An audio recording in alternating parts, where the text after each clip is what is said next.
গীবত করা যেরকম গুনাহ, গীবত শোনাটাও গুনাহ। ভাইরে, আমলনামা বরবাদ হয়ে যাচ্ছে। কিয়ামতের ময়দানে যখন দেখবেন হাজার হাজার গীবতের মামলার আসামি, একটা গীবতের বিচার হওয়া ছাড়া পাও নাড়াতে পারবেন না ভাই।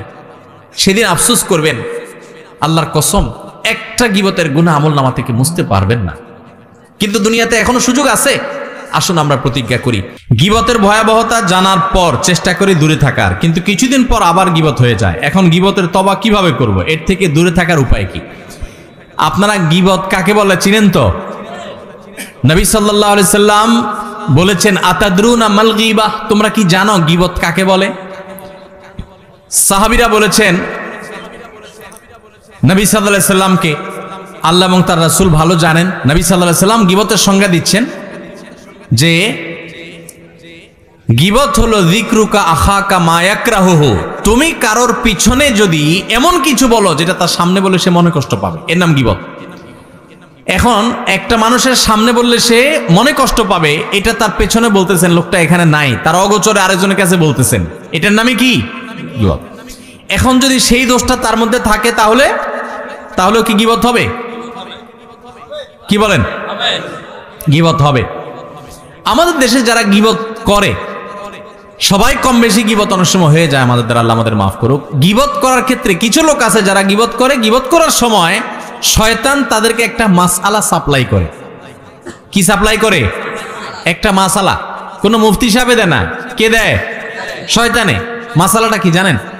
মাসআলাটা হলো, আপনি যদি বলেন ভাই কারোর পেছনে সমালোচনা করা ঠিক না ভাই, ভাই গীবত করা খুব ভয়াবহ গুনাহ ভাই, কোরআনে আল্লাহ তাআলা এটাকে মৃত ভাইয়ের গোশত খাইলে যেরকম অপরাধ, নোংরামি, এটাকে সেরকম বলেছেন, এবং গীবত পরিষ্কার হারাম, আল্লাহ তাআলা নিষেধ করেছেন। আপনি আরেকজনের গীবত করেন না, এটা বললে তখন ওই লোকরে শয়তান ওহী করে, শয়তান তার মাথায় দেয় বুদ্ধি, সে তখন জবাব দেয়, দেখেন ভাই আমি যেটা বলতেছি সত্য বলতেছি, আমি কোনো উল্টাপাল্টা মিথ্যা কথা বলতেছি না, আপনি চেক করে দেখেন। সে গীবতের সংজ্ঞা হয়তো জানে না, আর নাহলে শয়তান তারে দিয়া এই ভুল মাসালা দেওয়াইছে।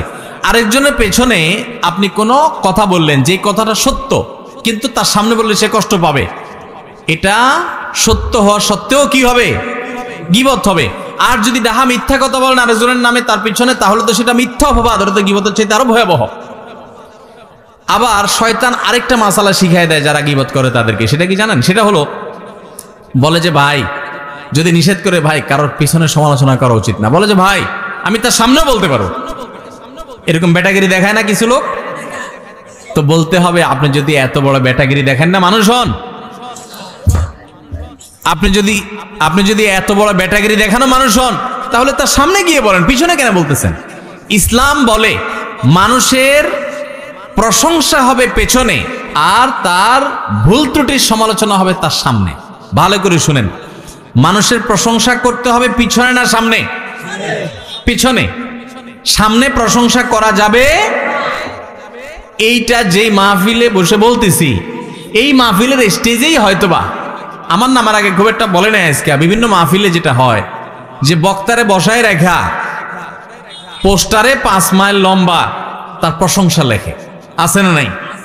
আলেম কুলের শিরোনামী মনি, কামেলে মোকাম্মাল, অমুকে তমুক, 3 মাইল লম্বা প্রশংসা লেখে।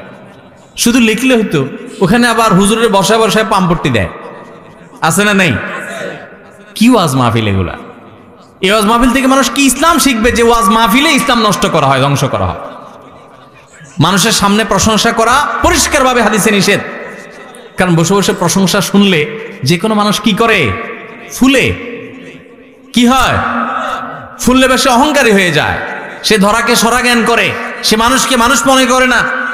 এটা মানুষের, প্রত্যেকটা মানুষের ভিতরে হয় কম বেশি। আপনি যদি বলেন না আমারে বাতাসে ধরে না, আপনি এটা ভাব নিছেন।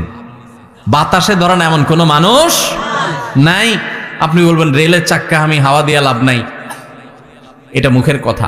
প্রত্যেকটা মানুষ সামনে প্রশংসা শুনলে তার ভিতরে কি আসে? অহংকার। এই জন্য এটা নিষেধ ইসলামে। ইসলাম বলে প্রশংসা করবা পেছনে, লোকটা এখানে নাই, তখন বলতে হবে আপনারা জানেন উনি কত ভালো মানুষ, উনি কোন যোগ্য মানুষ, এগুলো সব বলতে হবে তার পেছনে। আর বদনাম থাকলে, দোষ থাকলে সেটা বলতে হবে কি? ইসলাম বলে তুমি বেটাগিরি দেখাও, প্রকৃত মানুষ হও, সাহসী হও, সামনে দোষ বলো। আমরা কি করি এখন? সামনে আসলে শুধু পাম পটে দিই, ভাই আপনার মতো মানুষ নাই ভাই, জানেন না ভাই আপনার জন্য দিলটা যে কেমন করে ভাই। আর পেছনে যায় বলি বেটার মতো একটা ডাকাত, একটা অমানুষ আল্লাহর জমিন আরেকটা আছে কিনা সন্দেহ, ঠিক না ভাই? ঠিক। আমরা পেছনে যায় বদনাম করি আর সামনে আইসা পাম দেই। এর কারণে ক্ষতি কি হয় জানেন? আমাকে একজন কয়েকদিন আগে প্রশ্ন করছে, ভাই গীবত কি ইসলামে এত কঠিন শক্তভাবে নিষেধ করছে কেন?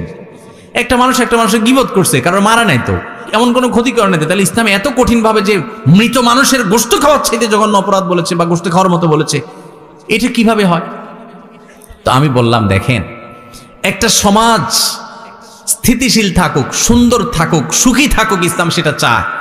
যখন মানুষের সামনে প্রশংসা করবেন তখন লোকটা অহংকারী হবে। অহংকারী লোক দ্বারা কি মানুষ শান্তিতে থাকে না অশান্তিতে থাকে? এই জন্য ইসলাম বলে সামনে প্রশংসা করে কাউকে অহংকারী বানায়ও না, লোকটার ক্ষতি করিও না। লোকটাকে অহংকারী বানালে সে অহংকারের কারণে আরেকজনকে ছোট মনে করবে, সমাজে অশান্তি হবে। লোকটার প্রশংসা যদি তার পেছনে করো তাহলে লাভ হবে কি? এলাকার সব মানুষ, উনি এখানে নাই, আমরা সবাই বলতেছি জানেন উনি কত ভালো মানুষ, আপনারা অনেকে জানেন না উনি তাহাজ্জুদের নামাজ পড়ে, উনি মিথ্যা বলেন না, উনি অনেক লোভ লালসা ছেড়ে দেন, উনি আল্লাহকে অনেক ভয় করেন, উনি সততার উপরে চলেন, উনি অনেক লোভ থাকা সত্ত্বেও অন্যায়ের কাছে মাথা নত করেন না। এই কথাগুলো যখন আমরা ওনার অগোচরে বলবো, উনি এখানে নাই, তখন আপনারা সবাই চিন্তা করবেন তাহলে আমার এলাকার অমুক লোকটা সে এত ভালো, তাহলে তার প্রতি আপনার সুধারণা তৈরি হবে, তার প্রতি আপনার ভালোবাসা তৈরি হবে, সামাজিক সম্প্রীতি তৈরি হবে কি হবে না?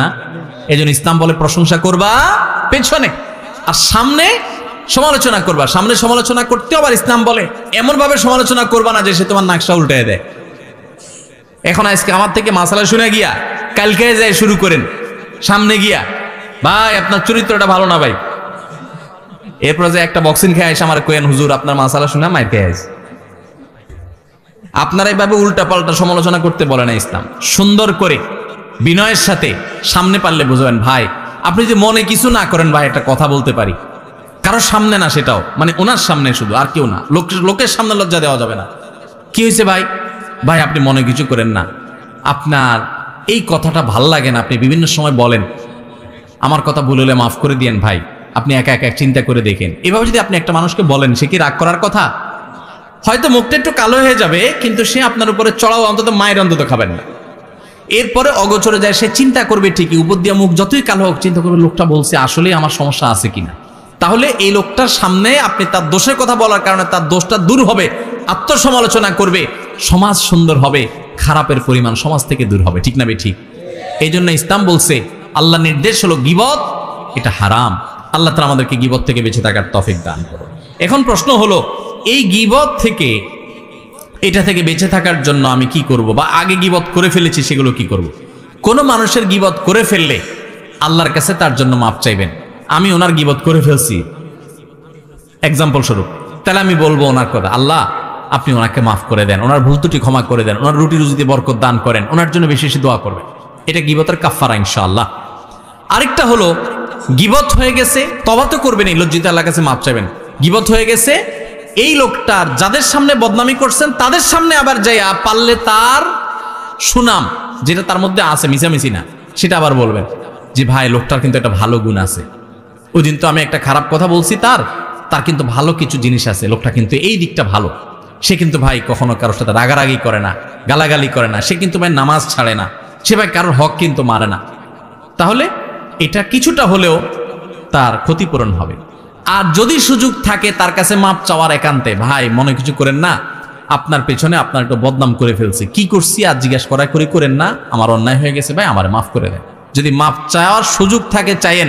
আবার এটাও যার তার কাছে চাইেন না, যার তার কাছে চাইতে যাবেন কলারটা ধরে আগে টান দিয়ে বলবে কি বলছো আগে সেটা কও, বদনামি করে মাপ চাইতে এসেছ, চান তো আমার কি বদনামি করছো সেটা কও। এবার তখন চিন্তা করবেন ছেড়ে দে, আমার কেন্দ্রে বাসি, মাপ চাওয়ার দরকার নেই, আমার ছেড়ে দে। তো এই জন্য এটা বুঝতে হয় যে কোন ব্যক্তি এটা বললে মাইন্ড করবে না, রাগ করবে না, তাকে বলবেন। আর যদি বললে উল্টা রাগ করবে না হয়, তাহলে তার বলার দরকার নেই, আল্লাহর কাছে ইস্তেগফার করবেন এবং অন্য কাফারাগুলো আদায় করবেন। আল্লাহ আমাদের সবাইকে গীবতের গুনাহ থেকে বেঁচে থাকার তৌফিক দান করুন। গীবত থেকে বাঁচার জন্য কি করতে হয় জানেন? পরিবেশ থেকে বাঁচতে হয়। আমি যখন মাদ্রাসায় পড়ি, অনেক ছোট ছিলাম, দাড়ি গজায় নাই তখন, চট্টগ্রামে হাটাজারি মাদ্রাসায় পড়ি, আমার মনে আছে আমার এক ছাত্র ভাই ছিলেন, কুমিল্লা বাড়ি, নাম আব্দুল কাইয়ুম। জানি না কোথায় আছে, কি করে, কোনো যোগাযোগ নাই, কিন্তু আমার খুব কাছের ছাত্র ভাই ছিলেন, একই ক্লাসে আমরা পড়তাম। তো আমার সে ক্লাসমেটটা খুব মোত্তাকি পরহেজগার ছিল, অনেক বেশি মোত্তাকি পরহেজগার। এ আল্লাহর বান্দা, আমার এখনো মনে আছে যে ছাত্রদের মধ্যে 2-4 জন একসাথে হইলে আরেকটা ছাত্রের ব্যাপারে অনেক সময় সমালোচনা হয়, গীবত হয়। কারণ গীবতটা তো শয়তান এখন আমাদের কাছে ঘি ভাত করে দিছে। গীবত এখন কি হয়ে গেছে? ঘি ভাত। ঘি ভাত, গরম ভাত আর ঘি যেরকম টেস্ট হয় না, গীবত করতে ওইরকম টেস্ট লাগে। গীবত না করলে আমাদের ভালোই লাগে না, মজলিস জমেই না। মানে কয়েকজন 2 জন আছেন, তাহলে 3 নম্বরটা নিয়ে খোঁজাখুঁজি না করলে আমাদের ভালো। শয়তান এরকম